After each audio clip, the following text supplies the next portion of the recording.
Welcome to Keeping It Green, a podcast for ornamental plant professionals and enthusiasts, with hosts Margaret Pickoff and Tom Butzler.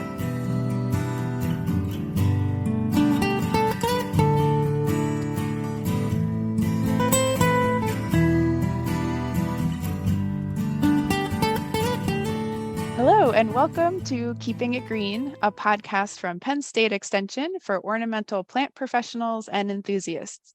I'm one of your hosts, Margaret Pickoff. I'm a horticulture educator with Penn State Extension, and on each episode, I'll be joined by one of my colleagues on the green industry team as a co-host. And on today's episode, my co-host is Tom Butzler. Hello, Tom. Hello there, Margaret. Nice to have you on today. So on today's episode, we'll be joined by Jerry Odell, formerly of Tyler Arboretum and currently of the American Rhododendron Society. Before we get to our interview with Jerry, we'll start with a little check-in between us extension educators about what's going on in our world at this time of year, which is the dead of winter.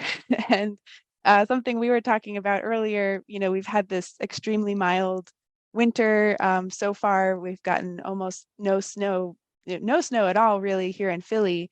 And so we're talking about what we were seeing outside as a result of all that mild weather. And at least here, in this first week of February, I'm seeing hellebores blooming already. Unfortunately, some cherry trees, ornamental cherries, are starting to flower. Yeah. And we've got snowdrops up and daffodil foliage coming up, and we're just about to launch into this really cold snap that's coming. So I'm fearful for all those little tender plants that are trying to make their way through the soil too early.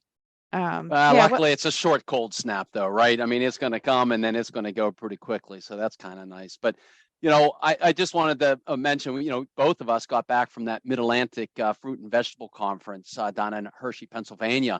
And two things really stood out with me was, one, walking around the trade show, looking at the equipment. You see the standard equipment, tillage equipment, planters, and so forth. But we've been hearing over the years the use of drones in agriculture. And now you're really seeing it where farmers are starting to buy into this concept, because their showcase with the equipment were drones, seed application, pesticide application. So that was really neat. And then the other thing is, going to these conferences is just learning some of the new things that are coming out.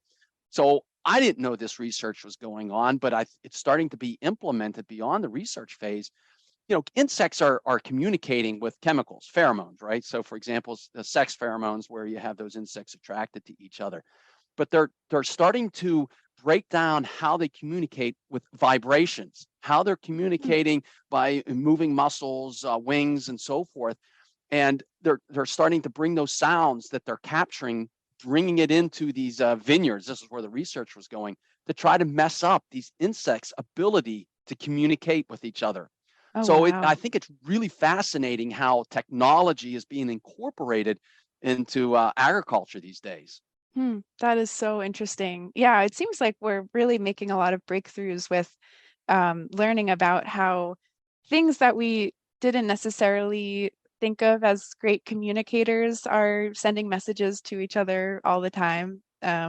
Constantly seeing stuff about, soil stuff going on in the soil with mycorrhizal fungi and trees and insects communicating, and very interesting. And of course, somebody would figure out a way to create a pest management solution based on science is always evolving. That's what makes it fun and interesting, right? Yeah, it sure is. Yeah, lots of really cool ideas and conversations at that convention in Hershey this week. That's always great to see, and we're always learning new things, which is a great part of our job. Yeah. Well, great. So here we're excited to welcome onto the podcast Jerry Odell. Jerry spent several decades in corporate landscape design and maintenance, closing his business back in 2011. He was the Wister rhododendron gardener at Tyler Arboretum in Media, Pennsylvania, and is current president of the Valley Forge chapter of the American Rhododendron Society. So welcome, Jerry. Thanks for being on our show. Thank you so much, Margaret. I'm honored that you called me and asked me to come on. So I'm excited about it. Yeah, Talking. we're so excited to talk to you. So you've had a long career in the green industry, and right before we started recording, we were talking about how one really cool thing about the green industry is how there's so much variety in ways that you can be a part of it, and in your career, you've experienced a lot of different parts of it. And so I was wondering if, starting from the beginning, if you could talk a little bit about that first stage of, well, a big chunk of your career in more of the corporate sort of conventional landscape world, and maybe a little bit about how that evolved into, I think, what you termed your second stage of your career a little bit later on. Sure. Well, I actually started. I actually and I was when I heard Professor Hoffman. She was talking, and she's now the director of the landscape contracting program. I went through that program back in the 1970s when it was just a 2-year program, and it was called Ornamental Nursery Management. Dr. Brewer, Jim Brewer Yeah, yeah. was he was the director there, and it was just it was fabulous. It followed. It was back then. It was still it was tri-semester Penn State. So you would go to class in fall and winter terms, and then you would work in the spring and the summer. And it was great. I really enjoyed it. I went through that, and then I started working with a landscape contractor, and I always wanted to start my own business. And contractor that I worked for, his name was Joe Powers. He was just, and that's the one thing I really I would stress to the new, the upcoming generation and everything is you don't burn bridges. And you really, Good I advice. look back and there's so many people, that just were just so helpful to me, that I really did a great job. And he would, and we were, by the way, both he and I, we were both former Marines. We were in the Marine Corps, not together, and so he was always trying to help me throw some things at me when I tried to start a business, and he would throw little, small little planning jobs and things like that. But at the time, and this was in the late 70s, early 80s, the Fox companies, Richard Fox, who was with the Fox School of Business at Temple. That's who was named after. He was the chairman of the board of trustees at Temple for years. And he was a real estate developer, and it was a lot of litigation pretty much through the 70s to develop this planned community of Chesterbrook. And he finally got it through, and it's in Tredyffrin Township. It's right next to Valley Forge Park. And they finally got it through, and they started developing. My friend Joe, he said, well, they're looking for someone to oversee the landscaping and things. He said, I think it would be perfect for you. So I went down, I talked to him, and they hired me. And one of the things I like to say, this is a real estate developer, a builder. I can still remember this conversation with Dick Fox, but he said, Jerry, he said, we're real estate developers. We make our money building office buildings, building apartment buildings, building houses. But I love trees. I want to save as many as we can, and I want to plant as many as we can. And he said, that's what your job's going to be.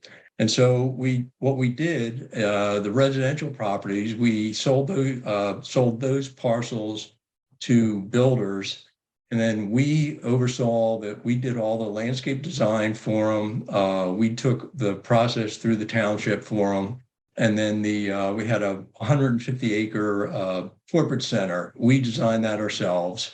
And we also had about 300 acres of 300 acres of open space. And I did we put in roughly about 8 miles of trails and out through that, some meadows and things like that. So that's basically what I did there. And I know that before the builders would even get started on breaking ground, I would go through their parcel with their surveyor and I'd locate all the trees, clusters of trees, and everything that they had to save and they had to work around. And a lot of them weren't, they just weren't used to that. It was, they just went in and clear cut everything and just start building. And they didn't like that at all. But in the early 80s, and we did the landscape plan for them and design. So I made sure their contractors did, the right specs and did everything. But one of the things they didn't like it. But in the early 80s, I don't know, it's kind of coming around to that now, but the interest rates and mortgage rates and everything were sky high. I remember when we bought our first house or it was actually second house in 1983, the mortgage rate was 13.75. A lot of places things weren't selling, and Chesterbrook was selling. So marketing director, she took a survey of all the residents and asked them why they were buying in Chesterbrook and everything. Everyone from the top of the line was landscaping. Wow. Because of the landscaping, because of the amount of trees, and because of everything they've done there. And so it was nice. It was really enjoyed that. So with those trees, and they weren't used to saving or preserving trees. Is it something they just avoided and saw a tree, or did you have to put up barriers so make sure you didn't have compaction around that root zone? I mean, if they were unused to how to save these trees, how did they know like spacing and issues like that to create that barrier? That's one of the things that was part of my education too, because I said, boy, I really have to know, exactly how much space we have to save or the drip line or whatever. So I got very involved with ISA, with the Penn chapter, and that's around the time they started doing the Arbor certification. It was in 87, 88. I think the Penn chapter itself we had our own certification before ISA took it over in I think 91 or 92. But I went in there and I took the Arbor's exam and just studied. That's around the time when Alex Shigo, all his work in research and everything was coming out. So I really focused hard on proper planning, developmental pruning, and also saving existing trees. Giving them enough space to grow and the compaction and things like that. So it was. And that's what I was saying. There's so many different opportunities. You start one and one connects to the other. I started out, I was turf, putting in lawns and things like that. And then all of a sudden, well, the trees are, these things are important. Then you go to the ISA and you start doing a lot of the research. I was always reading something or doing Gary Watson out at the Morton Arboretum. I was following everything he was saying. He did these seminars called the Landscape Below Ground, and it was all about the root system and all it just things are so important, and things that landscape contractor and installing and planting trees, the things that are very important.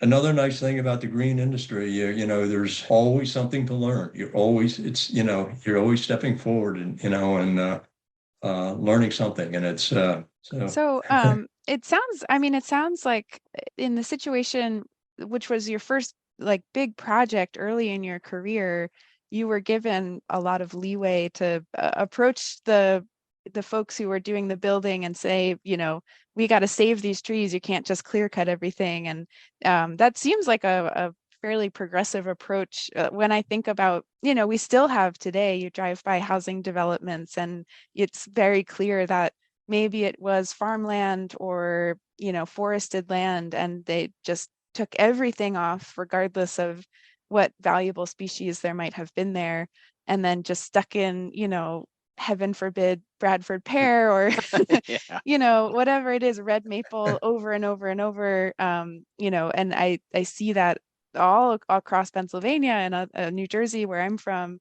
I kind of wonder, it's kind of seems like you started out with that knowledge to be able to incorporate that slightly more like maybe holistic planning and into what is otherwise just kind of a cut everything down and replace it with cheap, easy species. But one thing we were kind of curious about, because you have spent multiple decades in that field, is kind of how or if there have been changes in that sort of landscaping that you've seen.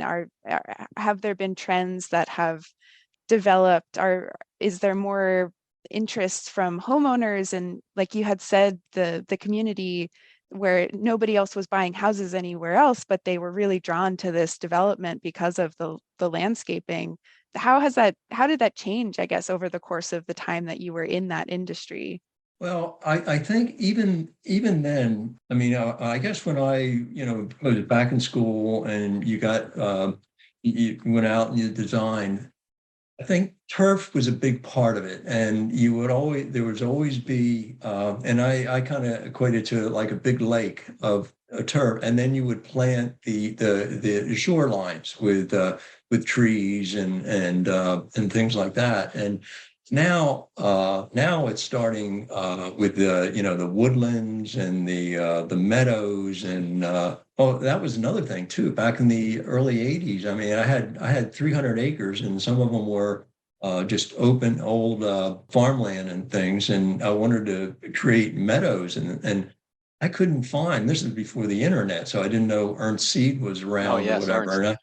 And I, trying to find a right seed mix to seed those areas. It just wasn't there, and you had it was really was a big problem trying to work through all that. But I am seeing now, with the obviously native plants, meadows, woodlands, and actually I'm taking that the woods in your backyard that's Penn State. Nice. I thought, I'm going to think we're doing some stuff around the back. I maybe go back and try to see what's going on there, and it's a nice review and everything. But yeah, there is I think there's a big change, especially with the native plants and everything. And one thing I do have to say, I was on the Environmental Advisory Council for about 10 years at Schuylkill Township here. And one of the things that we did do was put in a native plant ordinance in our SALDO, or subdivision and land development ordinance.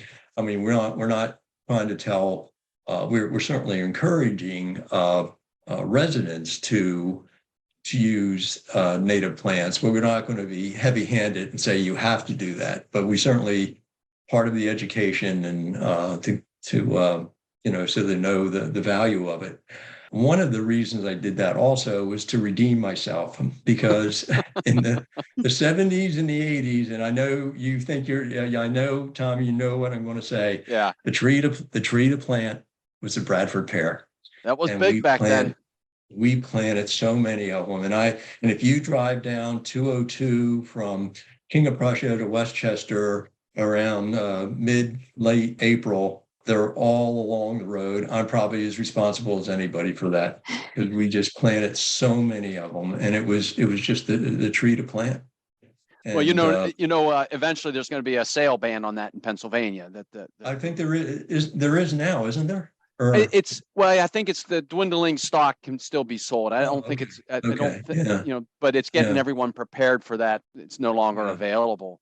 But so your area was kind of the focal point of that. So you talk about this native plant ordinance. Are you working with builders on that also, or educating them? And if so, are they receptive to that? How are they implementing it? What kind of feedback are you getting from builders, contractors, and homeowners on the idea? Well, we did, and that's why we did put it in our saldo. And what I'm finding, though, is the next generation of landscape architects and things, their designs, they're almost all native plants. And so it's a really very encouraging. But they our township and our supervisors and everything, we put that in back in 2009. And everybody was right on board with it. And the builders and generally they'll come in and I wasn't on the planning commission, so we didn't we reviewed only their environmental issues and stuff, and that was one of them. just, and everybody was always very receptive to it. So, that's good. But boy, there's still so many Bradford pears and everything. But over in Bucks County, lower Makefield Township, they worked very closely with the Bowman's Hill Wildflower Preserve, and they were the first to put a native plant ordinance in. And I talked to one of the EAC members over there and talked to him. And basically we tweaked it a little bit, but we used what they originally put together, and we made sure they got we noted that it was their plan. But we worked on it, over the years with different things. And I stepped down from the EAC in 2018, but they're still working on it. It's still we were probably one of the first ones in Chester County to have one. So if we might be the only one, I don't know. But, and as part of the ordinance, do you come up with a list of species that are recommended, or do you, for different problematic invasive landscape plants, is there a list of, you want to plant Bradford pear, but instead, plant, I don't know, whatever it is, that is a native alternative. But is it a species list or is it more of a broad definition of native? How does that get decided? It is a species list. Mm-hmm. And really I guess there are a few cultivars on it also, because a lot of it's just hard to buy just a straight species anymore, for a lot of things. And like the red maple, you have the October Glory, the red sunset or whatever. It's just hard to find a straight species. So we don't push that too much, but we encourage, or we really recommend that they plant the native plant material. And they've been good. I remember back when I was working down at Tyler, and I was doing some work, and I got a phone call, and it was someone from, I can't remember his name, who was up in Lancaster County. He heard about our native plant ordinance, and they were thinking, and I can't remember what township it was, but he wanted that. They were wanting to do it, and he said he was getting a lot of hard to get through. A lot of some of the I don't know, supervisors or whatever on the that were involved with the township and the planning commission they really didn't want to do it.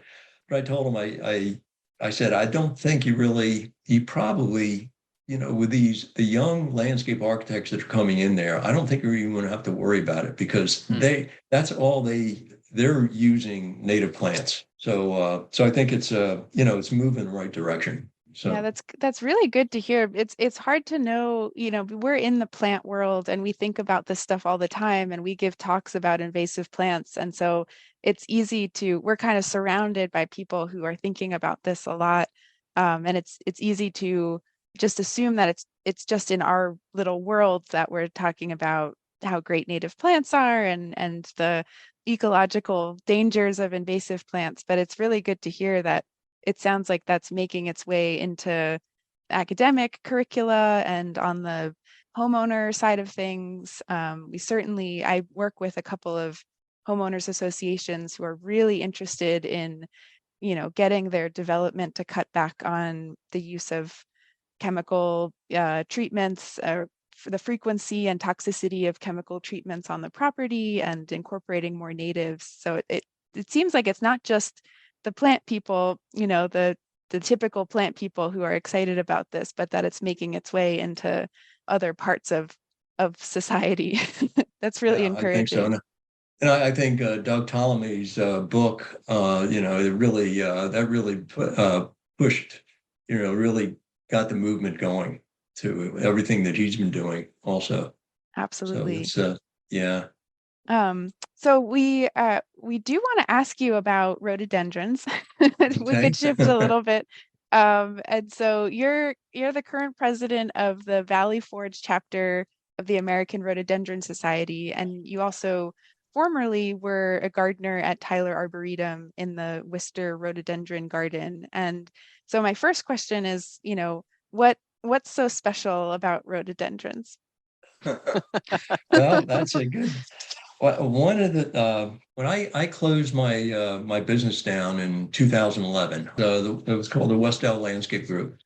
And basically, what I did, I spun off. I mean, going back to Fox companies, and the beauty of working with Fox Company was very entrepreneurial. Pretty much all of us that were involved with Chesterbrook and involved with different things, they all, when things started slowing down and everything, we started our own businesses. And what I did was I just spun off the grounds department and took it out on my own. And I did a lot of and my focus was the corporate world, and I did Chesterbrook, Vanguard when they had started out. They started in Chesterbrook, and when they built their campus out in Malvern, I took care of that for about the first 10 years. So I was it was really I didn't do a lot of residential work. I felt more comfortable in the corporate setting, and then when the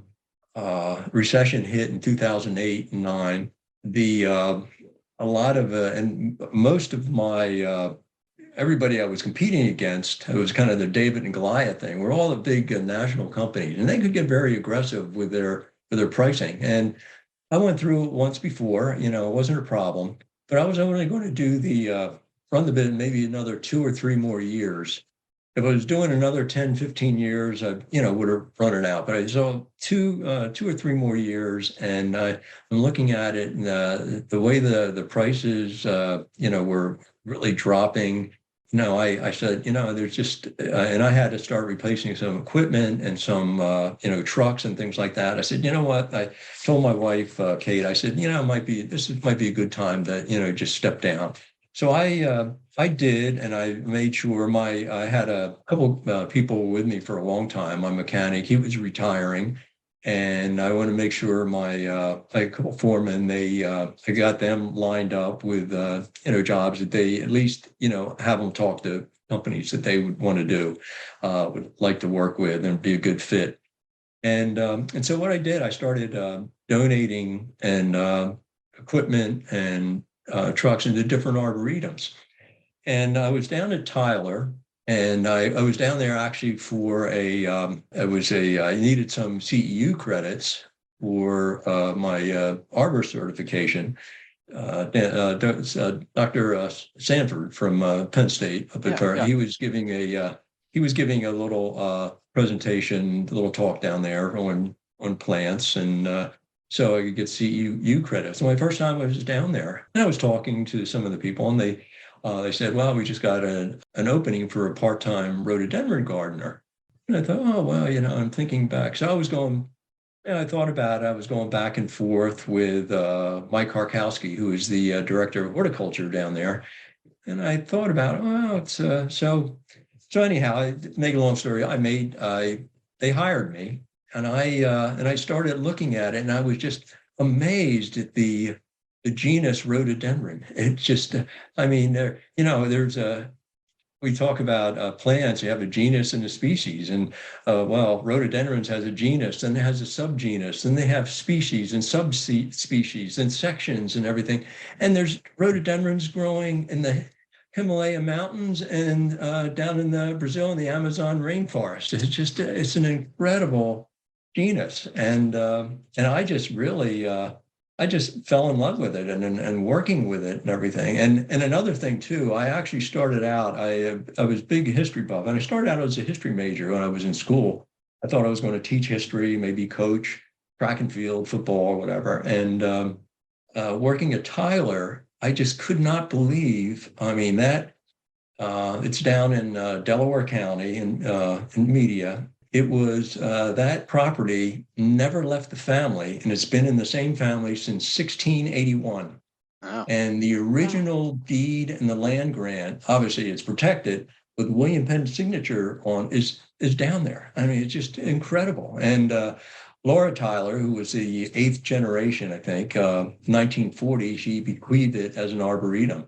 So I was just as fascinated with the rhododendron or the Tyler and the background and everything as it was with the rhododendrons. And I took that same what I started doing is I loved the plants and work, but I started connecting the dots with the hybrids and hybridizers, and all the different things. And I just looked at it. It was just incredible. And it's really, it's still that way. Right now, they're between Tyler and Jenkins, and the Valley Forge chapter is based in Jenkins Arboretum in Devon. And there's a good connection between the two. And they're working on it now on a hybridizer garden in Tyler. And Jenkins is Steve Wright, who is the director of horticulture and the curator there, and they're working on a native plant germplasm repository, or a native azalea, and it just really, it's fascinating. All the work that's going into that. So it sounds like, Jerry, that you were around plants for many decades, and then you basically stopped to smell the roses, in a sense, with these rhododendrons, and just this fascination and exploring that whole world. I was down at the Tyler Arboretum with the International, the Master Gardeners Conference back in 2019. And I led some plant walks through the Arboretum, and we led them through the rhododendron setting, but I think it was in July, late June. So everything was pretty much, I think there was one or two things still there. So we didn't get to see that everything in bloom and that effect. We did see some petal falls on some of them, and that was kind of neat. But one of the things that kind of stood out was the fence around the area. And so I guess that you've got deer problems down there, just like the rest of Pennsylvania. Oh, yes. It was, and actually the rhododendron, Dr. Wister in the 60s and 70s, they really did a lot of plantings with the rhodies, and probably the 90s, the 80s and the 90s, the deer just really just started browsing like crazy. And so they did put that deer fence, and that large fence that encloses, I think, roughly about 110 acres. Tyler Arboretum, Tyler is 650 acres, and I think it covers 110. But there wouldn't be any rhododendron left if we, and you can actually see the browsing where, you look down, you can see it's up, everything is all just chewed up to about 5 feet or so in some of the older plants. But that really made a big difference. Yeah. And it was, but it's a fascinating place. Before we sort of wrap up our conversation, I did want to ask about the American Rhododendron Society, and just what your role is with that organization, and I guess in general what you feel the value is of those plant societies. I mean, there are a lot of them across the country for rhododendrons, for roses, for perennials, for hardy plants. And what do you think the value is of groups like that for, I guess, increasing appreciation or knowledge or whatever it is? Well, I think for the Rhododendron Society, we have it's worldwide, and just last Sunday, we did it was supposed to be the Valley Forge chapter was supposed to be it was been the first live meeting before the pandemic, and we always have it at Jenkins. And one of our members, Tara Spears, who is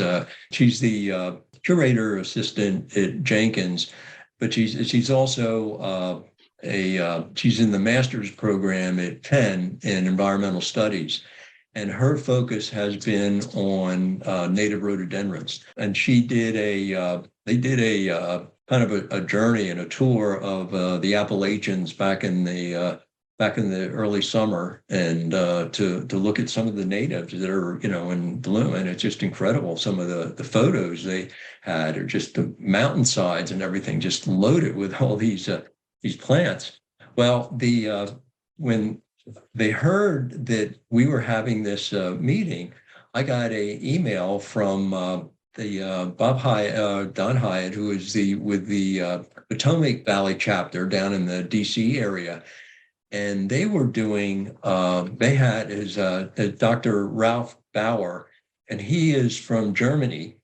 And he is doing a big study on our native rhododendrons down in the thing. And he was going to give a talk then. So he said, can we combine something to do this? So he said, well, let me see. So I talked to Tom Smar, the executive director of Jenkins, to see if we could what we could do. And so we set up a meeting, and Dr. Bauer, he gave his presentation via Zoom, and he talked about it was just incredible. It was like a botanical tour of our southeast and all the native azaleas that are growing there. So to answer your question, there is a lot of just interest in everything, and we had I think there was about 89 attendees in the that's what I heard, and I think they were pretty much all over the world, and just watching this, and it was just incredible. And talking about touring some areas. Margaret and I this past summer were down in Western North Carolina. And we were along the Blue Ridge Parkway, Craggy Gardens. I don't know if you've ever Craggy Gardens, and unfortunately we missed the massive bloom, but the rhododendrons blanket that area around Craggy Gardens. So hopefully we get to see that in the future when it's yeah. It was just it was incredible. I really I didn't know that much about the native azaleas and things until I got down to Tyler, and we have some. And I remember I would give tours and through the bloom, like every Friday morning for about an hour and a half. I would give tours of the rhododendron garden from about mid-April until to the end of May or so. And things are blooming at different times, and everybody would go through and say, where is that fragrance coming from, and everything, and the rhododendron canescens and the Alabamans, they're just so fragrant and so beautiful, so that was a new one for me. I didn't know too much about the native azaleas. Yeah. What a fascinating genus. You're right. In all sorts of ecosystems and all along our coast. And so I can totally understand why there would be such a big, appreciation within the society of this plant. And so cool that you've gotten to work with it more closely in the later part of your career. I think it's about time to wrap up our conversation. And I think, okay. Jerry, we could probably keep talking to you for much, much longer. But we like to end our interviews by asking a more personal question. And so we're curious, when you're not thinking about rhododendrons or other plants, what do you like to do in your spare time? Well, as I said, I was one of the things I do, I tell everybody, everything I do in life is between dog walks. So I have to get him out there, and we were out, and he loves this cold, hot or this cold, windy weather, and we just live right up the street from Valley Forge Park, and we were there over there this morning and doing that. But I'm also, as I said, I really I started out a history major, and I love American history, and just being so close to Valley Forge Park and everything in Philadelphia area and everything. It just I really trying to catch up on a lot of the the reading that I put aside. But then something about plants or whatever always come up, and I but I do enjoy doing that, and we do. I like just staying in shape, running over to Valley Forge and doing things like that. But I don't get too crazy. I'm not trying to be 25 anymore. I'm just trying to just keep it, be able to do things I want to do. So Excellent. But yeah, I really I think my just being involved in the green industry my whole life, it has been it's almost been my hobby as well. I really enjoyed it, and it's given me so much satisfaction and so much pleasure. I remember when I was looking back and what I wanted to do, and I look back at my high school days, and I worked at I grew up in the Pottstown area, and I worked at Brookside Country Club on the grounds there for on the summers, and I just really I went back there and I talked to the my superintendent Mike Zininsky, and I said, I don't want to get into the golf course industry. It was too much of a monoculture, but I wanted to work with trees and wanted to be outside and stay in shape and just just make a small contribution like planting trees and things. And so he got me lined up with a couple, talk to this guy and whatever. And that's how it all started. And I never looked back. I've always enjoyed being a part of this and all the networking and everybody you meet in the green industry. I just from Penn State and ISA, the public gardens. It's been wonderful. I've really enjoyed it, and I hope next generation that comes up. I think I think it's a great time to enter this industry. With everything going on with the meadows, the green roofs, the native plants, the thing. I think it's a great way to spend your life. Mm-hmm. So, yeah, that's how I feel. Lucky to be part of such a great industry, and there's certainly exciting things on the horizon. Absolutely. Well, Jerry, thank you so much for joining us today. We've loved talking to you and getting to hear about your career. And yeah, just a fabulous conversation. Thank you.